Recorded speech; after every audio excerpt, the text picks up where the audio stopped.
Hi everybody, Patty Cesarini here. Welcome to Inside the Den, presented by Serra Rochester Hills. Today I'm sitting down with Grace Nolan, a grad student on our track and field and cross country team. Grace, thank you so much for sitting down and having a chat with me today. Yeah, happy to be here. So I want to talk about a little adversity that you faced early on in your career. It played a huge part in your growth, not only as a person, but as a runner as well. So just share some of that information. Yeah, for sure. So first of all, you mentioned that I'm a grad student, which yes, that's true. I'm happy to still be here doing my thing as technically a sixth year, but the first 2 years here were pretty tough for me. I came out of high school as a pretty high level athlete. I had like a breakout senior year in high school, and that kind of led me to Oakland, but pretty quickly within the first month, I'd been battling with an eating disorder all through high school, and that really came to the surface in college. Obviously, it's a big transition, stepping it up in training, new environment, and it was just kind of the perfect storm for things to unfortunately spiral. But I'm really grateful that I have a coach like Coach Rice and all of our coaching staff and athletic department that recognized it and basically said, like, if you want to be the best you that you can be and be the best team player that you can be, like, you have to focus on yourself. And that was really, really a hard process. Sure. When I first was told that I had to like recover from my eating disorder, I was like, okay, like 2 weeks, I'll take a break from running, I'll be fine. Well, 2 weeks turned into 2 years, and it was a really, really hard process where I was away from the team pretty consistently. I was doing no training, no traveling, but just was trying to focus on myself. Also, COVID happened in the middle of that time, so that doesn't help. No, it kind of made like a isolating process feel even more isolating. Oh gosh, yeah. But really, what like kept me going through all that was knowing that I was like fighting to get back onto that team and contribute. Like I had all these big goals coming out of high school, and I like wasn't ready to let them go. So that really was like that light at the end of the tunnel. And when I mean, there's not really like an end point to recovery per se. No, you're constantly on that road, I'm sure. Yeah, but like that first day that I was able to like rejoin practice, it was just like, oh my gosh, such an incredible moment. And I would love to say it was like sunshine and rainbows from there, but it's been tough. Taking 2 years off from training was, that presented its own challenges. That whole first year, I felt like I was just kind of fighting to get back to sort of like a baseline level of fitness and also like being comfortable in a new and healthier body that could take me places I didn't know it could, but I definitely had doubts at times. So the first 2 years that you were at Oakland, you weren't competing? Not at all. You were just strictly recovering? Yeah. Or in active recovery from the eating disorder? Correct. And going through that, you mentioned one, not only because of COVID too, it's already isolating to begin with. But, and you could tell me if I'm wrong here, did you feel that you were isolated before because this is something that you were hiding from everybody? Yeah, I'd say so. And it had been a part of my life, unfortunately, since I was really young. So I almost didn't really know what like normal could feel like. But certainly like once I did start actively pursuing recovery and like getting a glimpse at like what I guess like post-recovery could look like, I did recognize, I was like, wow, like I'm feeling alone in this. And I know I'm not. It's sadly not a unique circumstance, but unfortunately. Yeah, so.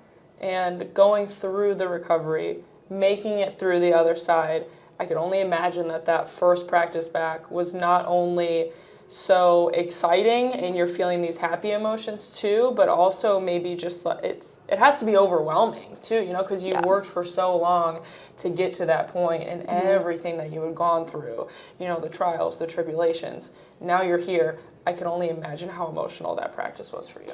Yeah, it felt like a really big moment. In a weird way, I felt like initially almost a little embarrassed, but it quickly turned into like feeling really just grateful and proud to have sort of made it through that. But I will say, like, even to this day, anytime I show up at practice, but especially like anytime I get to travel or compete, I'm just so grateful to be in the position that I'm at and have the opportunity to keep doing this as a grad student too. And like, I just owe that all to our coaching staff and athletic department for like not giving up on me when I was pretty ready to give up on myself. Oh my gosh. And what were they doing to really help you and pull you through this journey? I mean, just walk that walk with you side by side, hand in hand. Mm-hmm. What were they doing to help you through that process? Yeah, I mean, not only were they like the catalyst for me to actually start recovery, but while I was going through that process, like constant phone calls or FaceTime, especially through COVID. Yeah. So while I was still on campus in a dorm, like I would get phone calls all the time. Sometimes I would be at practice just to help out timing, and that was great to like still feel like I was part of a team. Yeah, part of a team, because like I'm, as you know, like those girls are everything. Like that's your family when you're on a team. So they always try to keep me involved as much as possible. And then even when I like went home in the middle of COVID, still just kind of getting those like check-in texts and calls and reminding me that like it's gonna be okay, like we're here for you. Right. And that like one message like that like goes such a long way. It changes your entire perspective. Yeah, I'm sure. And again, now being on the other side of it, you're back in practice, you're back at meets and just doing what you love the most. What did you learn about yourself going through that process, getting to the light at the end of the tunnel? Yeah, I'm just like relentless at going after a goal, I guess. And I was able to prove that to myself. Like I said, there were moments where recovery felt so hard that like the easy route would have been to just like stop recovery, quit the team. And I considered that at times, but I'm so glad I didn't. And because I kind of like made it through that process, even like tough workout, tough race, I'm like, okay, like I've done hard things. I can keep doing hard things. So I definitely like think about that. Mm-hmm. And it makes you, everything that we go through on a daily basis, and especially as an athlete, there's so much more to your story than just being the athlete. And that's why I think this is great that you're so open to talking about this journey that was so pivotal within your career, because it turned you into a better athlete in the end, and a better person.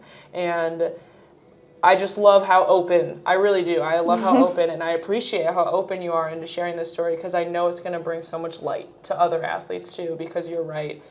It's sad how many people are also going through it and are also struggling through it. And to see somebody come out on the other side, I know that you're a role model for other student athletes. And it gives me the chills just talking about it. Seriously, it does.